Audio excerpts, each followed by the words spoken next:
Hi K04, it's me, Mrs. Oppold, and yesterday I talked to you a little bit about a Venn diagram, and you actually were working on one this week. So I am going to make another Venn diagram, and we're going to compare the two books that I read to you this week, a baby penguin story and a baby duck story.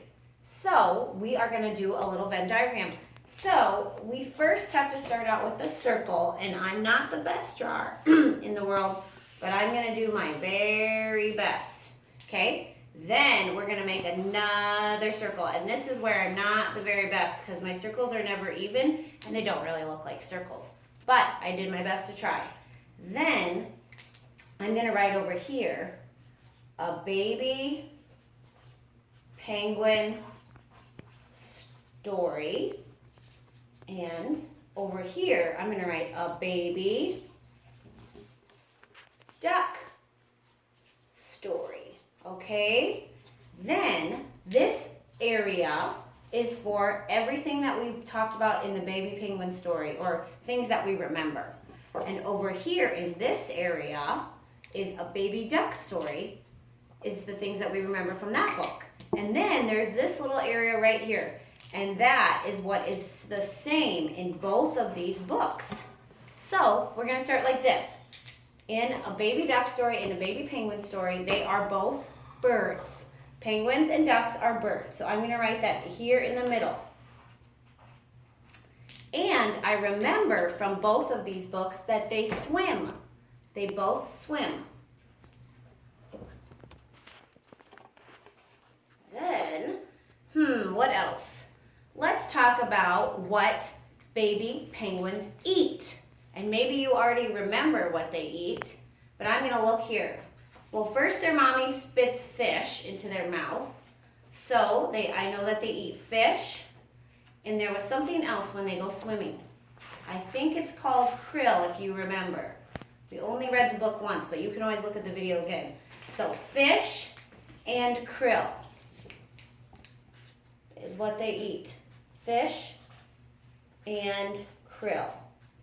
Better write the word eat. Then, what do baby ducks eat? Do they eat fish and krill? Let's see. It showed us in our book. I'm hungry. How about you? Grab food with your bill. Uh-oh. Doesn't really tell us. So guess what, friends? We don't really know what they eat, but they eat from the pond. So we're going to write eat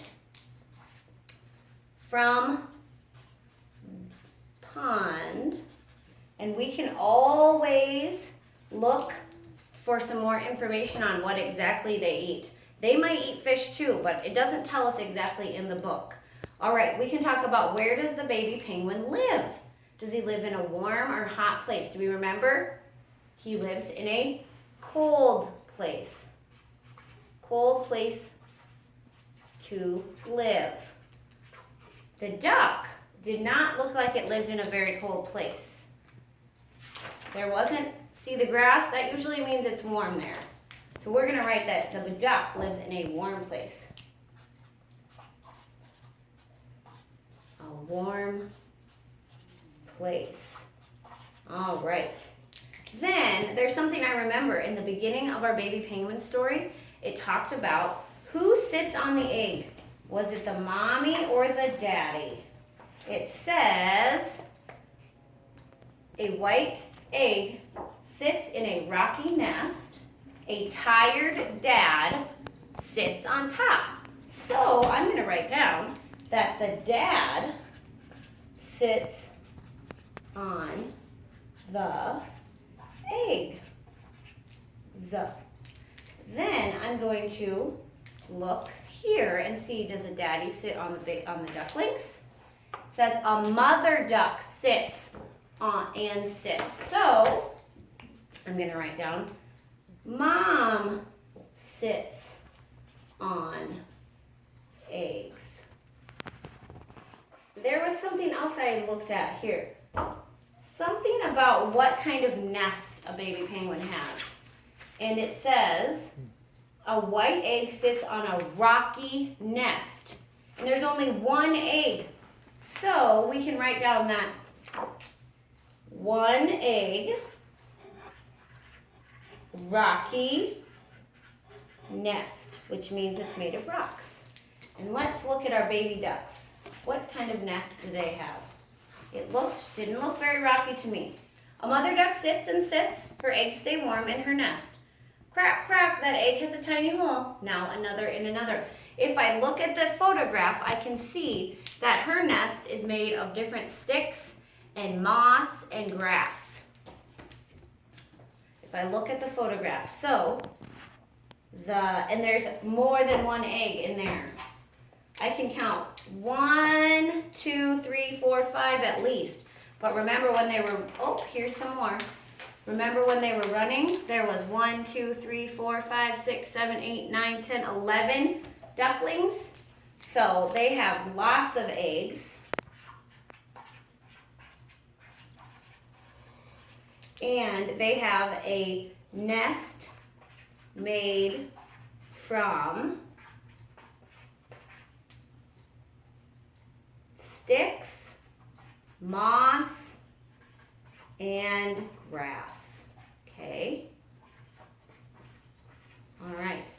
So at home, boys and girls, you might want to look at this and maybe you remembered some other things from the book that I did not put in there.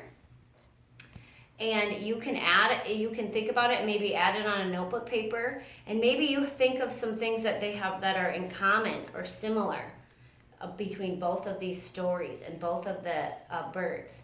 Oh, I remembered something else. They fly away after 2 months, the ducks do. Or fledge. Did it tell us in the baby penguins story? Let's see if we can look. Sometimes they don't tell us everything in the book. That's why we can read other books. And now it's time for goodbye. The young penguin is off to catch fishy snacks. Someday it will return to build its own nest. The chick swims up for air. It dives down deep. Catch a fish, swallow it live. Yum! It does not tell us, but maybe it says it in the glossary. Nope. Does not say. Oh, but I see a word. There's this preen. Is preen in both of our books? Yes. There's preen in the penguin story and preen in the duck story.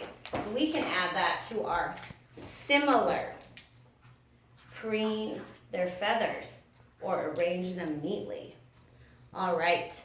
Well, I hope that's helped you guys figure out what a Venn diagram is. We've done a few of them at school, but not too many. And I wish we could have done it together in class. But this is the next best thing. And I hope you guys have a great day. And I will send you I'm going to read you guys another book and send it to the seesaw. Okay? Have a good day.